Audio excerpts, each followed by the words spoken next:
గ్రామంలో జ్యోతి గ్రామకే సంఘం నుండి మేము డబ్బులు కడుతున్నాం, అందరికీ పొదుపు డబ్బులు కడుతున్నాం. ఆ పొదుపు డబ్బుల్లో మాకు ఏ విషయం అనేది ఎవరు చెప్తలేరు. ఇంకొకటి సిఏ అధ్యక్షురాలు సిఏ దాదారపు భాగ్యలక్ష్మి, అధ్యక్షురాలు బాసాని లక్ష్మి, కార్యదర్శి బిర్దు జ్యోతి, కోశాధికారి పద్మ మాదరి పద్మ, వీళ్ళు మాకు ఏ విషయం అనేది చెప్తలేరు. ఇంకొకటి ఇప్పుడు 3 సంవత్సరాల నుండి గ్రూప్స్ అన్నిటిని ఆపేసి ఇప్పుడు మా దగ్గర పొదుపు కూడా తీసుకోవట్లేదు, ఎవరికి లోన్స్ ఇప్పిస్తలేరు. ఏ విషయం అనేది మొత్తం కంప్లీట్గా మాకు ఏం తెలుస్తలేదు. ఏం తెలియకపోతే ఏమైందంటే ఇప్పుడు అధ్యక్షురాలకి సీఏకి మధ్య పర్సనల్గా ఏముందో మాకు తెలియదు, వాళ్ళకి సంబంధించి మాకేం తెలియదు. వాటి వల్ల గ్రూప్స్ ఆపేసారు.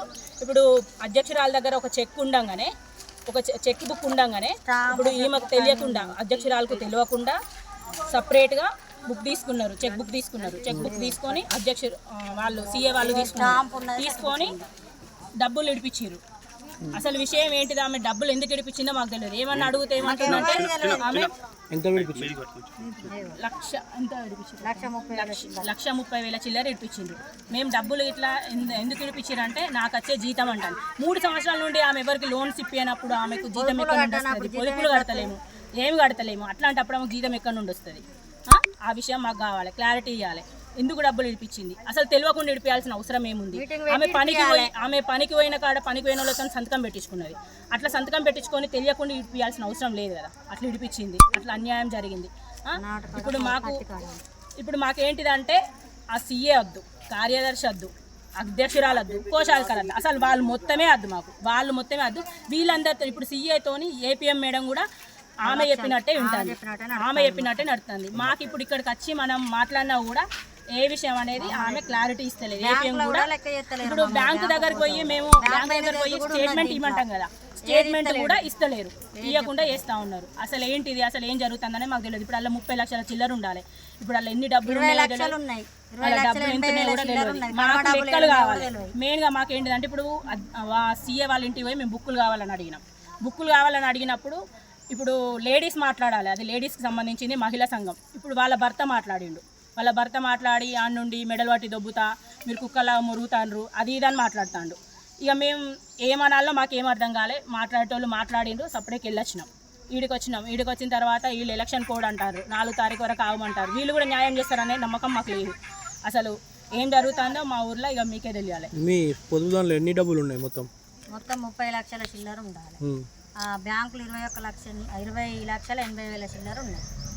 మంది మీ ఎన్ని ఉన్నాయి, బుక్కులు పట్టుకరా లెక్కలు చేద్దామంటే మీరు ఎక్కడ చెప్పుకుంటారో చెప్పకపోతే నేను లెక్కలు నేను ఆడికి రాను, నేను మొత్తం ఆడికి రాను అంటాను. మిగిలిన 8 లక్షలు బయట మంది మీద ఉన్నాయా? ఊర్లో లోన్లు తీసుకున్నారా? ఇప్పుడు తీసుకున్నారు, 10 లక్షలు ఇచ్చినాం. 10 లక్షలు ఇస్తే నా పర్సనల్గా సీఏ పోయి కొన్ని సంఘాల ఇళ్లలో పోయి వసూలు చేసుకొచ్చింది. మీటింగులు లేవు, ఆమె ఎన్ని డబ్బులు బ్యాంకులు వేసిందో తెలియదు, ఎన్ని ఉన్నాయో తెలియదు. ఇప్పుడు కార్యదర్శిని కోశాధికారిని పెట్టుకొని వాళ్ళనే లొల్లికి దింపుతాంది. కడమ డబ్బులు ఏడున్నాయో ఆమెనే లెక్క చెప్పాలి. నువ్వు పట్టిన పైసలు నేను ఎట్లా లెక్క చెప్తాను? కోశాధికారి అత్తలేరు మాయబడి అందరూ మారాలి అని మేము అన్నప్పుడు వాళ్ళు ఏం చేస్తున్నారు? మేము ఇప్పుడు వాళ్ళు ఏమంటారు? ఇప్పుడు ఆమె ఏమంటుంది, నాకు అధికారం ఉన్నది, నేను ఉన్నది, గవర్నమెంట్ అయిందా నామంటుంది. వీళ్ళు మారంటారు. అసలు ఇప్పుడు ఉన్నోళ్ళందరూ ఒకటయ్యి మా ఊరిని ముంచుతారు తప్ప ఏం లేదు. ఊరిని మొత్తం ముంచుతారు. గ్రూపులు ఉన్న వాళ్ళందరూ ఇప్పుడు పైసలు కడుతున్నాం. మేము కష్టపడి పొద్దున్న పోతే 200 రూపాయలు వస్తాయి. ఆ 200 రూపాయలు వాళ్ళు కట్టుకున్నప్పుడు ఇప్పుడు వాళ్ళని ముంచడానికే కదా. ఇప్పుడు వాళ్ళు లెక్కలు చెప్పాలి కదా. మేము ఇంటి మీద పోయినప్పుడు బుక్కులు పడేయచ్చు కదా, బుక్కులు ఇవ్వాలి. బుక్కులు ఇస్తే మేము వాళ్ళ మీద కూడా నమ్మకం లేదు. మేము ఎవరితోనైనా లెక్కలు చేయించుకొని అసలు క్లారిటీ ఏముంది, ఎంత డబ్బులు ఉన్నాయి, ఏంది అసలు అది తెలుసుకుంటాం కదా. ఆయన బుక్కులు ఇవ్వాలి. ఆయన అట్లా మాట్లాడిండు. ఆమె అంటాడు కదా, అసలు మేము మామూలు మనిషి, ఇప్పుడు ఈమె సీఏ కాదు, మీ ఊరికి సీఏనే కాదు అనుకోకూడదు అంటాడు. ఈడికి వచ్చి ఈడ మాట్లాడితే ఆమె 4 తారీఖు వరకు చూద్దాం ఎలక్షన్ కోడ్ అని ఇప్పుడు వీళ్ళు అంటా ఉన్నారు. కానీ వీళ్ళ మీద కూడా నమ్మకం లేదు మాకు. వీళ్ళ దగ్గర నుంచి జరుగుతుంది అంత. ఇప్పుడు బ్యాంకు పోయినప్పుడు బ్యాంకుల్లో అయితే స్టేట్మెంట్ ఇవ్వాలి కదా. ఇప్పుడు ఈమె 13 సంవత్సరాలు అయితే అందరికి 13 సంవత్సరాల నుండి మాకు స్టేట్మెంట్ కావాలని అడుగుతున్నాం. ఈమె పోతే స్టేట్మెంట్ ఇస్తలేరు. మేము అందరం సంతకాలు పెట్టించినా కూడా స్టేట్మెంట్ ఇస్తలేరు. ఎందుకు ఇస్తలేరు అనేది తెలుస్తలేదు. అది అసలు వీళ్ళు ఏం చేస్తా ఉన్నారు అనేది మాకు అర్థమవుతలేదు. ఇతనన్నాకి మేడం ఫోన్ చేసింది, మేనేజర్కు ఫోన్ చేసి ఆమెకు స్టేట్మెంట్ ఇవ్వకు. ఏపీఎం మేడం పద్మ మేడమే ఫోన్ చేసింది. APM madam Padma madam phone చేసిన స్టేట్మెంట్ ఇవ్వనమ్మా. మేనేజర్ ఫోన్ చేసి నువ్వు స్టేట్మెంట్ ఇవ్వక ఆమెకు ఆమె అక్కడికి ఎక్కడికో 10 మందిని పట్టుకొని తిరుగుతుంది, ఏం సాగపోయిన వాళ్ళు ఆమె టీఆర్ఎస్ లీడరు ఇట్లా కూడా చెప్పింది. ఆమె టీఆర్ఎస్ లీడర్ ఏం సాగుతలేదు, మాకు లీడర్లు దీనికి సంబంధించి రాజకీయం సంబంధించి కాదు, మహిళల మేము మాకు మహిళల గురించే కావాలి, మాకు రాజకీయం గురించి అవసరం లేదు. అదే చెప్తాను, మేము ఇప్పటికి కూడా చెప్తాను, మేము మహిళలందరం మహిళల గురించి వచ్చినాం తప్ప పర్సనల్ గా ఏమున్నాయో అవన్నీ సంబంధాలు లేవు. కార్యదర్శి ఏంటిదంటే ఇప్పుడు మహిళ పరంగా వచ్చినాం కాబట్టి మహిళా సంఘాలకు సంబంధించి ఉన్నాం మేము అంతే.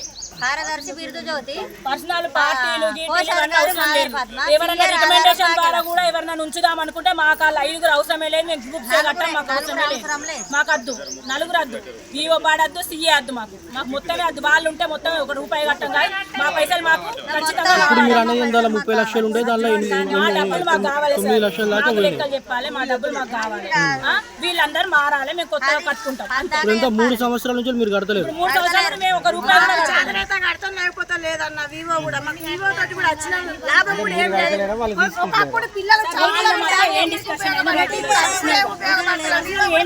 ఏంటో తెలియదు, పొదుపు తీసుకుంటలేరు, వాళ్ళకి లోన్ ఇస్తలేరు, ఏమి ఇస్తలేరు. లోన్ ఇవన్నీ అయినప్పుడు మన డబ్బులు ఎట్లా తీసుకుంటాం? ఏపీఎం మేడం పద్మ నువ్వు రావద్దని చెప్పింది. ఏపీఎం పద్మ మీటింగ్ రావద్దని చెప్పింది. నేను మీటింగ్ రాకపోయిన వాళ్ళే ఇక ఊళ్ళో మీటింగ్ జరుగుతలేదు, వీళ్ళు ఎవ్వరు డబ్బులు కడతారు. ఎన్ని సంవత్సరాల క్రితం? 3 సంవత్సరాలు 3 సంవత్సరాల క్రితం మీటింగ్ రావాలి. ఏం లేదు, అప్పులు ఎంతో మంది ఉన్నాయి, బ్యాంకులు ఇంతవరకు అయితే ఈ అవకాశం వచ్చిందని ఒక్క కూడా చెప్పలేదు. జీతం అయితే అంతకుముందు అన్ని గ్రూపులలో అన్ని వివోల కంటే మా వివో ఫస్ట్ స్థానం ఉండేది.